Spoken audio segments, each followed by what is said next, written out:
Dagon by H.P. Lovecraft.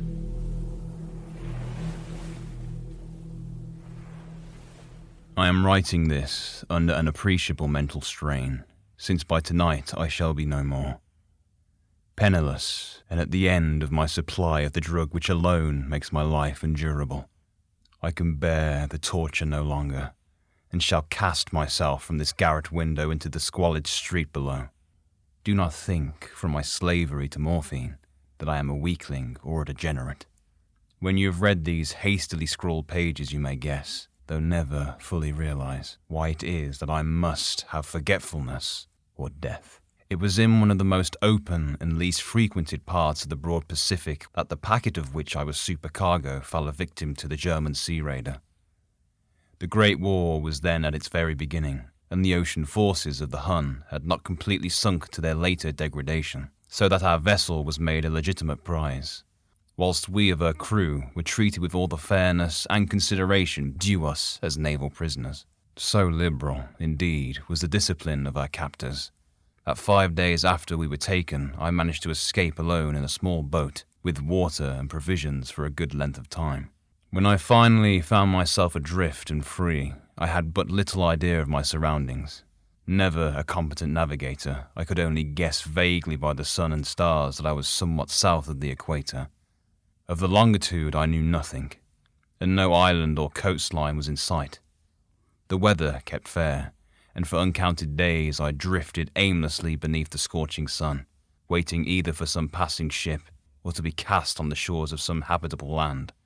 But neither ship nor land appeared, and I began to despair in my solitude upon the heaving vastnesses of unbroken blue. The change happened whilst I slept. Its details I shall never know, for my slumber, though troubled and dream-infested, was continuous. When at last I awaked, it was to discover myself half sucked into a slimy expanse of hellish black mire, which extended about me in monotonous undulations as far as I could see, and in which my boat lay grounded some distance away. Though one might well imagine that my first sensation would be of wonder at so prodigious and unexpected a transformation of scenery, I was in reality more horrified than astonished. For there was in the air and in the rotting soil a sinister quality which chilled me to the very core.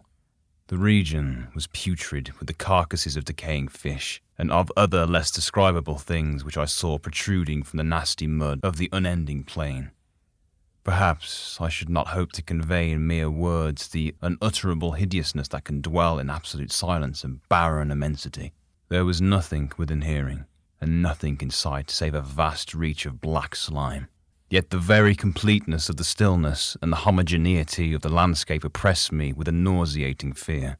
The sun was blazing down from a sky which seemed to me almost black in its cloudless cruelty, as though reflecting the inky marsh beneath my feet. As I crawled into the stranded boat, I realized that only one theory could explain my position. Through some unprecedented volcanic upheaval, a portion of the ocean floor must have been thrown to the surface, exposing regions which for innumerable millions of years had lain hidden under unfathomable watery depths. So great was the extent of the new land which had risen beneath me, that I could not detect the faintest noise of the surging ocean, strain my ears as I might, nor were there any seafowl to prey upon the dead things. For several hours I sat thinking or brooding in the boat, which lay upon its side and afforded a slight shade as the sun moved across the heavens. As the day progressed, the ground lost some of its stickiness, and seemed likely to dry sufficiently for travelling purposes in a short time.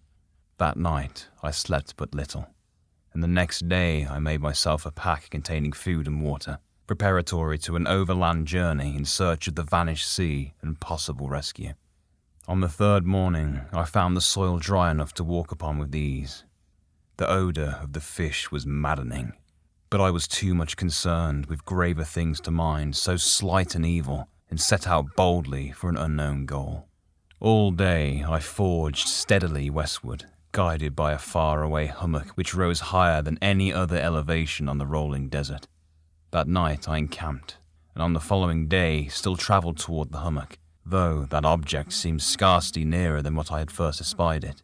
By the fourth evening, I attained the base of the mound, which turned out to be much higher than it appeared from a distance, an intervening valley setting it out in a sharper relief from the general surface. Too weary to ascend, I slept in the shadow of the hill. I know not why my dreams were so wild that night, but ere the waning and fantastically gibbous moon had risen far above the eastern plain, I was awake in a cold perspiration, determined to sleep no more. Such visions as I had experienced were too much for me to endure again, and in the glow of the moon I saw how unwise I had been to travel by day. Without the glare of the parching sun, my journey would have cost me less energy. Indeed, I now felt quite able to perform the ascent which had deterred me at sunset. Picking up my pack, I started for the crest of the eminence. I have said that the unbroken monotony of the rolling plain was a source of vague horror to me, but I think my horror was greater when I gained the summit of the mound and looked down the side into an immeasurable pit or canyon, whose black recesses the moon had not yet soared high enough to illuminate. I felt myself on the edge of the world, peering over the rim into a fathomless chaos of eternal night. Through my terror ran curious reminiscences of Paradise Lost and of Satan's hideous climb through the unfashioned realms of darkness. As the moon climbed higher in the sky, I began to see that the slopes of the valley were not quite so perpendicular as I had imagined. Ledges and outcroppings of rock afforded fairly easy footholds for a descent, whilst after a drop of a few hundred feet, the declivity became very gradual. Urged on by an impulse which I cannot definitely analyze, I scrambled with the difficulty down the rocks and stood on the gentler slope beneath, gazing into the Stygian deeps where no light had yet penetrated.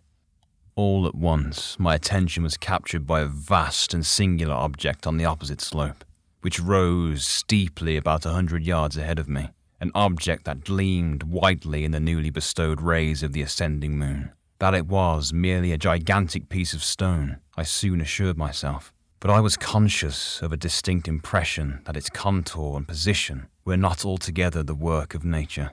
A closer scrutiny filled me with sensations I cannot express, for despite its enormous magnitude and its position in an abyss which had yawned at the bottom of the sea since the world was young, I perceived beyond a doubt that the strange object was a well-shaped monolith whose massive bulk had known the workmanship and perhaps the worship of living and thinking creatures.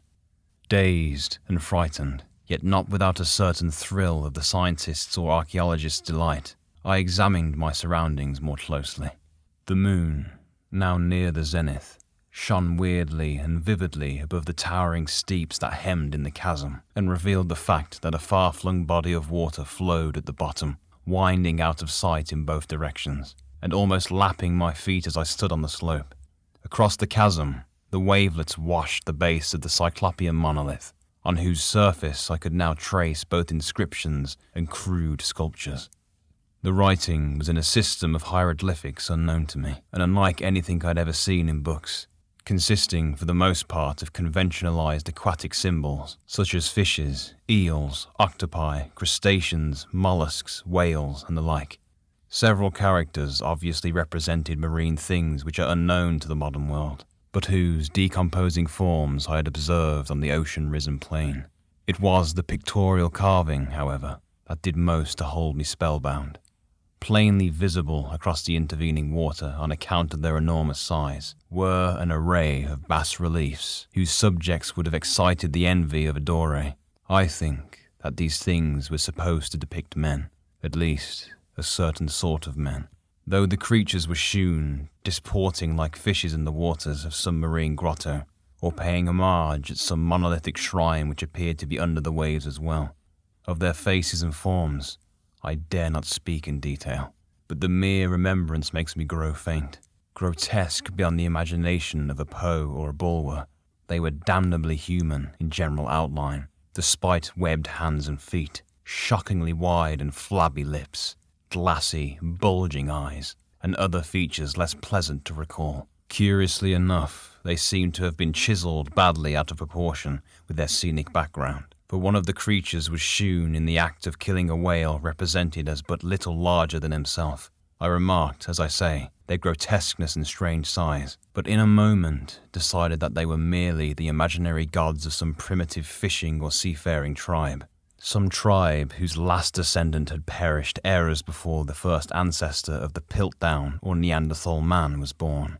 Awestruck at this unexpected glimpse into a past beyond the conception of the most daring anthropologist, I stood, musing while the moon cast queer reflections on the silent channel before me.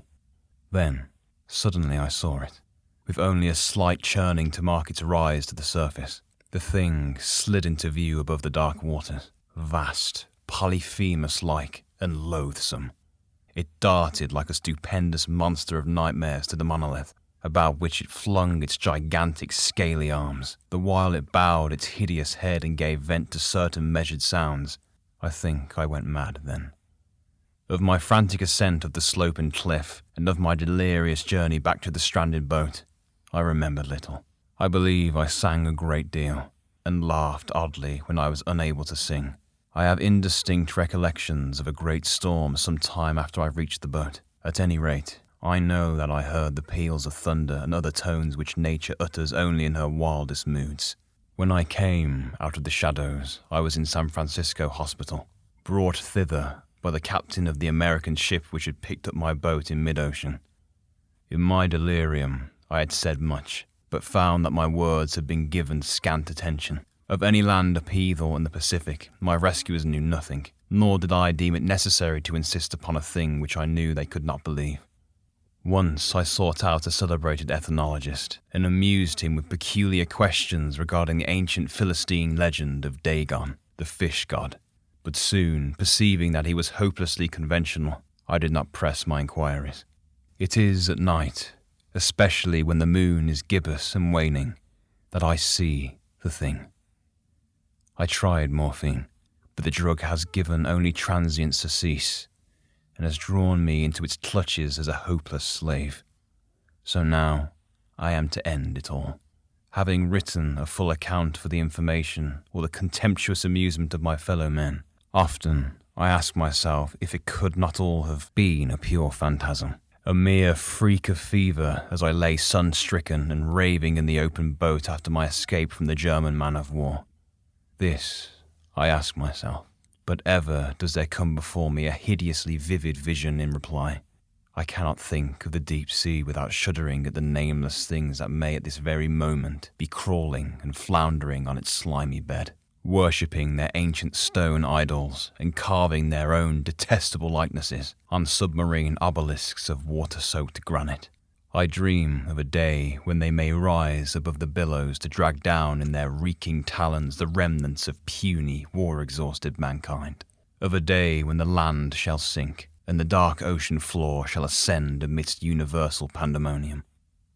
The end is near. I hear a noise at the door, as of some immense, slippery body lumbering against it. It shall not find me. God, that hand. The window! The window!